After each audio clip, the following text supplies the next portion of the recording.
अस्सलाम वालेकुम स्टूडेंट्स। हिन वक्त जी टॉपिक जेका है वो है केमिकल बॉन्ड्स। केमिकल बॉन्ड्स ॿुधाइण खां अॻु में तव्हांखे मां पहिरें चैप्टर में ॿुधाए चुको आहियां, बल्कि फर्स्ट ईयर जे पहिरें लेक्चर में, तो मादे जूं जेके केमिकल प्रॉपर्टीज़ तब्दील थींदियूं आहिनि उहे केमिकल चेंज या केमिकल रिएक्शन जे ज़रिए थींदियूं आहिनि। इन केमिकल चेंज या रिएक्शन में छा थींदो आहे, या तो कंपाउंड की केमिकल कंपोजिशन थींदी आहे या वरी कंपाउंड की केमिकल डिकम्पोजिशन थींदी आहे।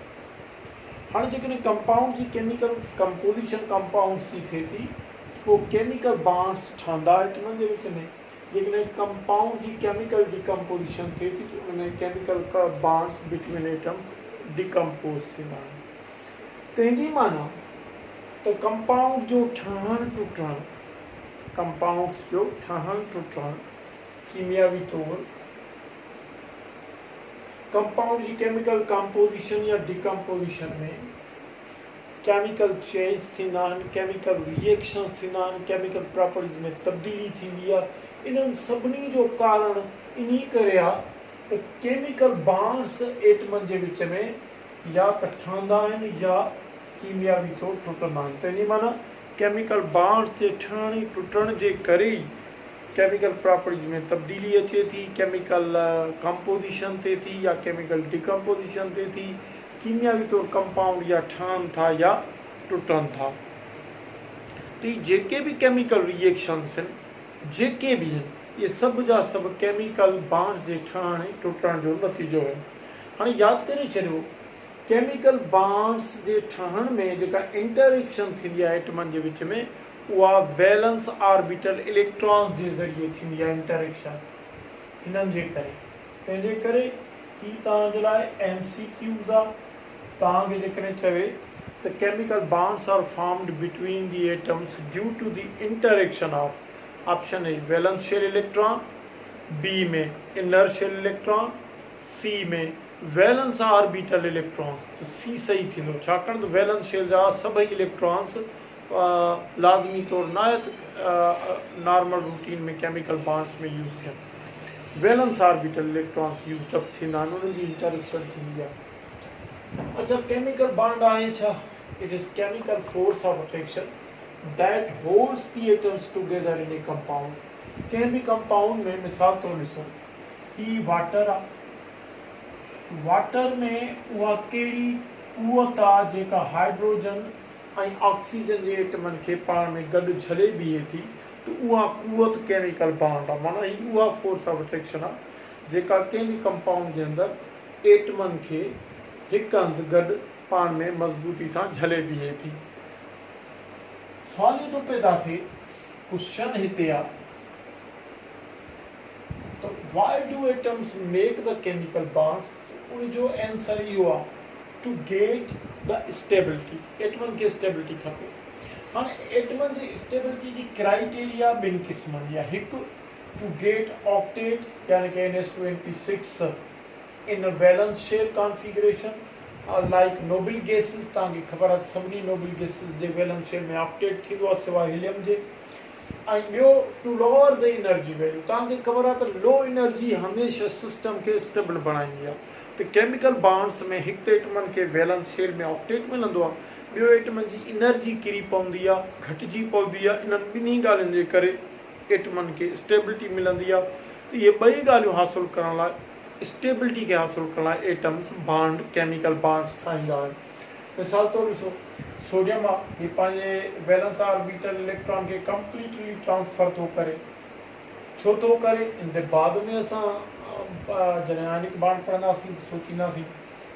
हाणे इन जे करे छा थो थिए, इहो कंप्लीटली गैंड बाय क्लोरीन। त क्लोरीन वटि बि वैलेंस शेल में हिते ऑक्टेट अची थो वञे ऐं क्लोरीन आर्गन वांगुरु वैलेंस शेल में ऑक्टेट अक्वायर थो करे। सोडियम इलेक्ट्रॉन ॾेई करे बाक़ी वैलेंस शेल में ऑक्टेट खे अक्वायर थो करे, छाकाणि ऐं न्यान वांगुरु कॉन्फ़िगरेशन हासिलु थो करे।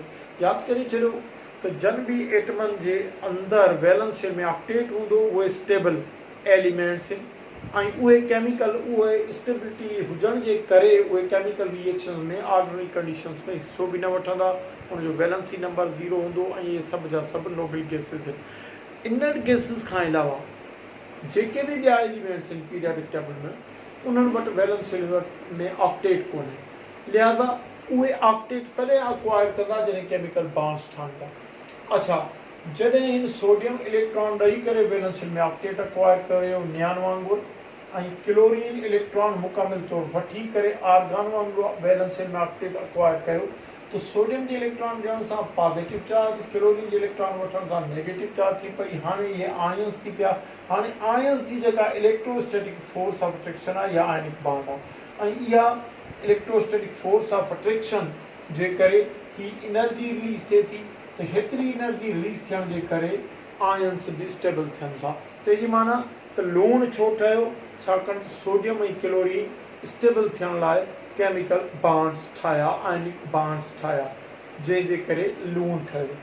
त हिते सोडियम ऐं क्लोरीन ॿिन्ही खे एनर्जी जे घटिजण सां ऐं वैलेंशन में ऑक्टेट हासिल करण सां स्टेबिलिटी मिले थी, जंहिंजे करे सोडियम ऐं क्लोरीन केमिकल बॉन्ड ठाहियो।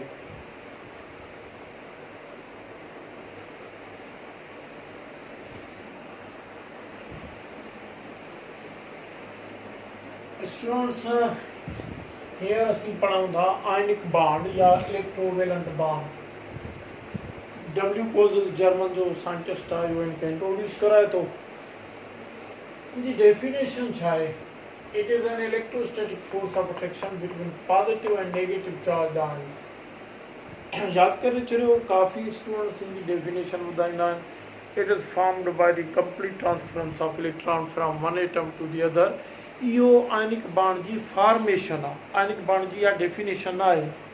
आयनिक बॉन्ड जी डेफिनेशन छा आहे? पॉजिटिव चार्ज ऐं नेगेटिव चार्ज आयन्स हिक ॿिए खे जंहिं इलेक्ट्रोस्टैटिक फोर्स ऑफ अट्रैक्शन सां अट्रैक्ट कनि था, त electrostatic force of attraction positive negative charge ions जी आयनिक बॉन्ड आहे। फॉर्मेशन ऑफ आयनिक बॉन्ड खे अचूं त आयनिक बॉन्ड कीअं ठहंदो आहे, तव्हां सभिनी खे ख़बर आहे। It is formed by complete transference of electron. पोइ हिकु इलेक्ट्रॉन भी थी सघे थो या हिकु खां वधीक भी इलेक्ट्रॉन्स थी सघनि था। From complete transference of electron from one atom to the other. हिकिड़ो एटम इलेक्ट्रॉन कंप्लीटली लॉस कंदो पंहिंजे वैलेंस शेल मां इलेक्ट्रॉन या इलेक्ट्रॉन्स, ॿियो एटम उनखे कंप्लीटली गेन कंदो। हाणे मिसाल तौरु ॾिसो, असां हिते एग्ज़ाम्पल खणूं था NaCl लूण में आयनिक बॉन्ड कीअं थो ठहे। ॾिसो, सोडियम वटि इलेक्ट्रॉनिक कॉन्फ़िगरेशन हीअ आहे। सोडियम जे वैलेंस शेल में हिकु इलेक्ट्रॉन आहे, क्लोरीन जे वैलेंस शेल में 7 इलेक्ट्रॉन आहिनि। सोडियम पंहिंजो इलेक्ट्रॉन कंप्लीट ट्रांसफर जॾहिं करे थो क्लोरीन जे, त कंप्लीट ट्रांसफरेंस ऑफ इलेक्ट्रॉन जे करे सोडियम इलेक्ट्रॉन लॉस थियण जे करे केटाइन में कन्वर्ट थो थिए ऐं उन वटि वैलेंस शेल में हाणे ऑक्टेट अचे थो, छाकाणि त ऑर्बिटल ई ख़तमु थी थो वञे इलेक्ट्रॉन जे लॉस सां। ऐं इहो नियान वांगुरु नोबल गैस वांगुरु पंहिंजे वैलेंस शेल में ऑक्टेट अक्वायर थो करे।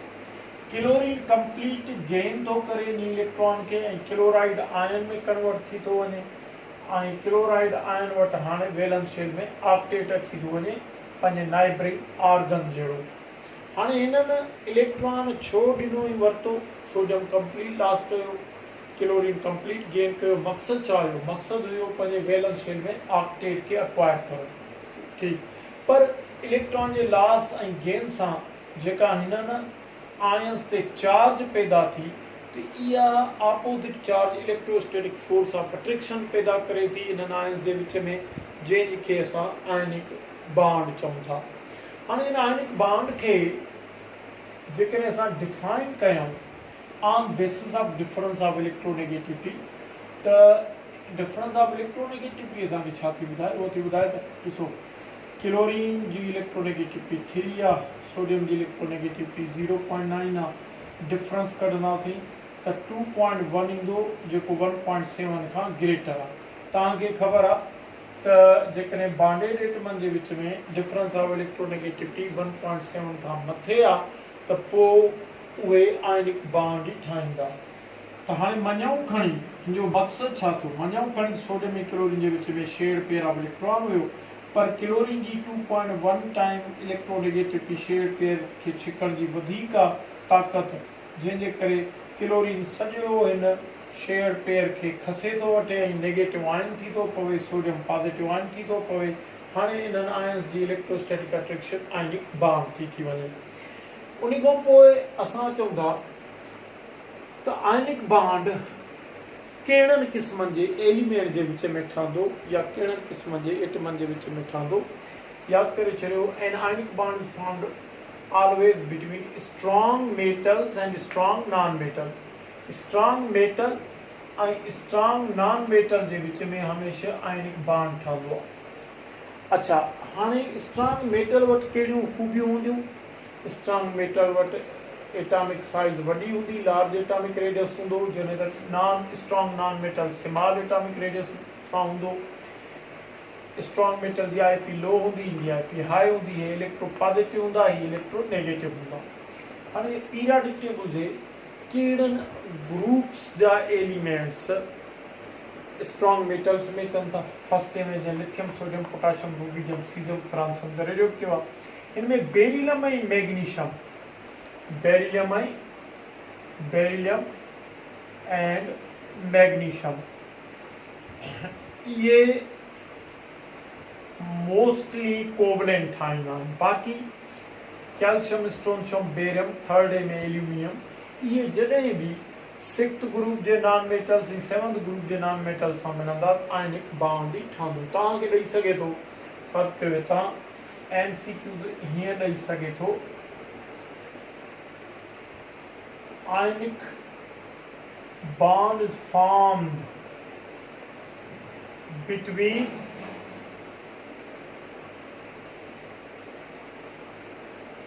हाणे करेक्ट ऑप्शन ते तो मां वञा, element of electro positive between electro positive element, ही करे लिखूं electro positive element and electronegative element. ॿिया ऑप्शन भी दे तो करेक्ट ऑप्शन असांजो ही थींदो, ठीकु आहे।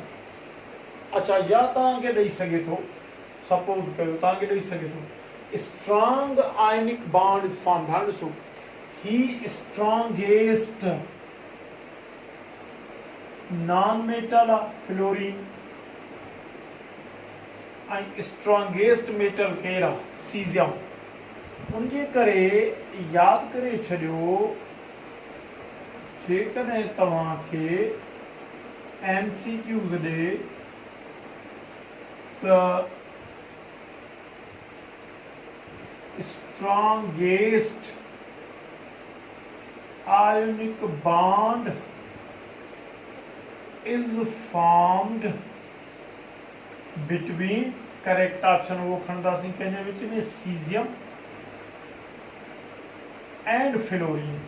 छाकाणि सीज़ियम स्ट्रॉन्गेस्ट मेटल आहे ऐं फ्लोरीन स्ट्रॉन्गेस्ट नॉन मेटल आहे। त सीज़ियम फ्लोराइड तमामु ज़बरदस्त मज़बूत तरीन आयनिक बॉन्ड ठाहींदा इन्हनि सभिनी में। त इन्हनि मां अहिड़े क़िस्म जा तव्हांखे MCQ ॾेई सघे थो।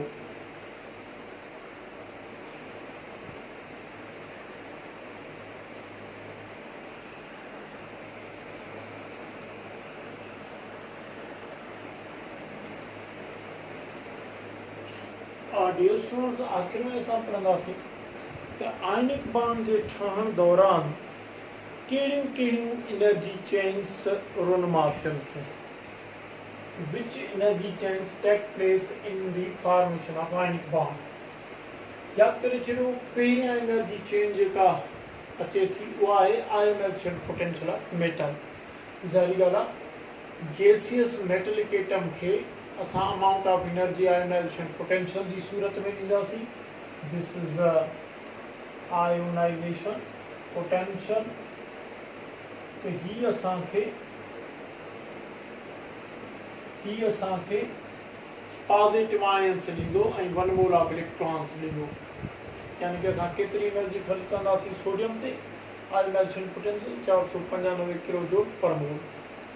हाणे इहे इलेक्ट्रॉन्स असां क्लोरीन नॉन मेटल के खां गेन कराईंदासीं त उहो छा कंदो, उहो इलेक्ट्रॉन एफिनिटी रिलीज़ कंदो, releases electron affinity of non-metal releases. केतिरी एनर्जी रिलीज थींदी इलेक्ट्रॉन एफिनिटी जी, 342 किलो जूल पर मोल। हाणे इन्हनि ॿिन्ही जो डिफरेंस कढूं त डिफरेंस पॉजिटिव बीठो, तंहिंजी माना त आई पी ऐं इलेक्ट्रॉन एफिनिटी ॿिन्ही खे जोड़ था कयूं त एतिरे ताईं सिस्टम एंडो थो थिए, जॾहिं त आयनिक बॉन्ड फॉर्मेशन एक्सोथर्मिक प्रोसेस आहे, यादि करे छॾियो। आयनिक कहिड़ो बि बॉन्ड फॉर्मेशन हुजे, आयनिक हुजे, कोविलेंट हुजे या फिजिकल फोर्स ऑफ अट्रैक्शन हुजनि, अट्रैक्शन हमेशह एक्सो आहे, बॉन्ड ठहण में एनर्जी रिलीज थींदी आहे, बॉन्ड फॉर्मेशन एक्सो आहे। हाणे आख़िर में जेका एनर्जी अचे थी चेंज, उहा आहे lattice energy. Lattice energy releases due to formation of ionic bonds. हाणे ही डिफरेंस कंपनसेट थींदो। हाणे ॾिसो लेट्स एनर्जी जी सूरत में हाणे सोडियम पॉजिटिव आयन्स बि असां वटि मौजूदु आहिनि, gaseous chloride negative gaseous ions बि मौजूदु आहिनि, इहे जॾहिं पाण में मिलंदा ऐं हिन जो 1 मोल क्रिस्टल लेटाइस ठाहींदा, क्रिस्टल लेटिस ठाहींदा। आयनिक कंपाउंड जे 1 मोल जो क्रिस्टल लेटिस ठहण में जेका अमाउंट ऑफ एनर्जी रिलीज थींदी, that is called lattice energy. हाणे ये एतिरो tremendous amount of energy release थियो आहे जो ही डिफरेंस बि में कंपनसेट थिए थो। तंहिंजी माना त फर्स्ट सेकंड थर्ड टिनी स्टेज जो जोड़ कयूं तो ओवरऑल जेको आहे, ओवरऑल प्रोसेस जेको आहे उहो एक्सोथर्मिक थी वञे थो। अच्छा, हाणे ही एतिरो त ज़बरदस्त amount of energy lattice energy जो रिलीज थिए थो जो आयनिक बॉन्ड मज़बूत तरीन थिए थो। अच्छा, हाणे तव्हांखे जेकॾहिं एमसीक्यूज़ हिते ॾे, एमसीक्यूज़ ॾे which is correct order, which is correct order of energy change in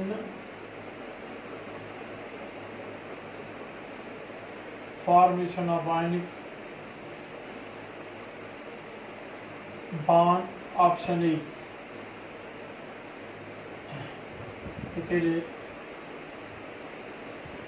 let's energy, कोई इलेक्ट्रॉन एफिनिटी एंड आईपी, या B middle IP electron affinity and lattice energy, त पोइ ही ऑप्शन सही है। या तव्हांखे ईअं बि ॾेई सघे थो त which energy change take place in the formation of ionic bond, त पोइ हे टे एनर्जी चेंज थींदियूं, ionization potential, electron affinity, lattice energy, order उन्हनि जो ही हूंदो। अच्छा, लेट्स एनर्जी ते अचूं, लेटाइस एनर्जी ते अचूं। लेटाइस एनर्जी जेका आहे इन जो तालुक सिर्फ़ु आयनिक बॉन्ड जे ठहण या टुटण सां आहे। हुनजे करे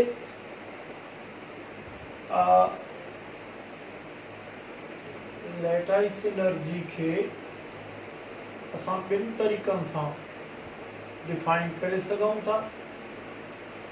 हिकु असां कंदासीं हिते on basis of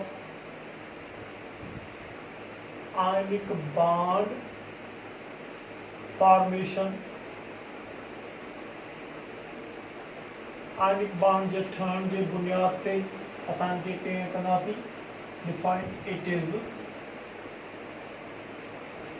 amount of energy releases when 1 mole of ionic bonds are formed या 1 मोल ऑफ आयनिक बॉन्ड्स चऊं या 1 मोल ऑफ आयनिक कंपाउंड चऊं,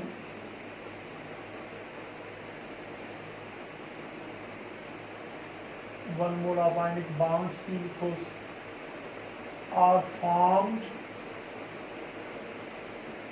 between gaseous positive and negative charged ions in an ionic compound. Ionic compound जे अंदर positive gases negative charge आहिनि जे विच में जेको आयनिक बॉन्ड्स ठहनि 1 मोल, उनमें जेका अमाउंट ऑफ एनर्जी रिलीज थिए थी, ॾिसो ही पर मोल ते आहे, हिकिड़े बॉन्ड जी न आहे। 1 मोल ऑफ आयनिक बॉन्ड्स थी आहे, जीअं ॾिसो सोडियम गैसियस आयन्स हुया, क्लोराइड गैसियस आयन्स हुया, जॾहिं इन्हनि 1 मोल ऑफ आयनिक कंपाउंड ठाहियो या 1 मोल ऑफ आयनिक बॉन्ड्स ठाहिया, हिते अमाउंट ऑफ एनर्जी, छाकाणि बॉन्ड फॉर्मेशन एक्सो आहे, त हिते अमाउंट ऑफ एनर्जी रिलीज़ थींदी, इन खे असां लैटाइस एनर्जी चऊं था, या असां हिन खे बयानु कंदासीं हीअं on basis of ionic bond decomposition. And ionic bond decomposition ते जेकॾहिं इनखे डिफाइन कयो त पोइ कीअं थींदो, असां चवंदासीं साॻी अमाउंट ऑफ, छाकाणि बॉन्ड फॉर्मेशन एक्सो आहे त बॉन्ड डिकम्पोजिशन वरी एंडोथर्मिक प्रोसेस आहे, असां साॻी अमाउंट ऑफ एनर्जी एब्जॉर्ब कराईंदासीं। It is amount of energy absorbed to decompose ionic bonds between positive and negative charged ions in an ionic, in 1 mole of ionic compound। ठीक है, फिर सो हिन जो 1 मोल था खणो असां, हाणे हिन 1 मोल में तव्हां एतिरी अमाउंट ऑफ एनर्जी वरी हिन खे एब्जॉर्ब कराईंदव, त एब्जॉर्ब थियण सां ही आयनिक बॉन्ड जो टुटंदा थी वरी गैसियस पॉजिटिव आयन्स ऐं गैसियस नेगेटिव आयन्स पैदा थींदा, पर हिते डेल्टा एच जेका थींदी सा पॉजिटिव थींदी, माना अमाउंट ऑफ एनर्जी एब्जॉर्ब थी थिए। बॉन्ड डिकम्पोजिशन एंडो आहे, बॉन्ड फॉर्मेशन एक्सो आहे। यादि करे छॾियो, लेटाइस एनर्जी जो तालुक फ़क़ति आयनिक बॉन्ड जे ठहण ऐं टुटण सां आहे। आयनिक बॉन्ड जे ठहण में लेटाइस एनर्जी रिलीज़ थींदी, आयनिक बॉन्ड जे टुटण में लेटाइस एनर्जी एब्जॉर्ब थींदी। ॿिए कंहिं बि बॉन्ड सां लेटाइस एनर्जी जो तालुक न आहे।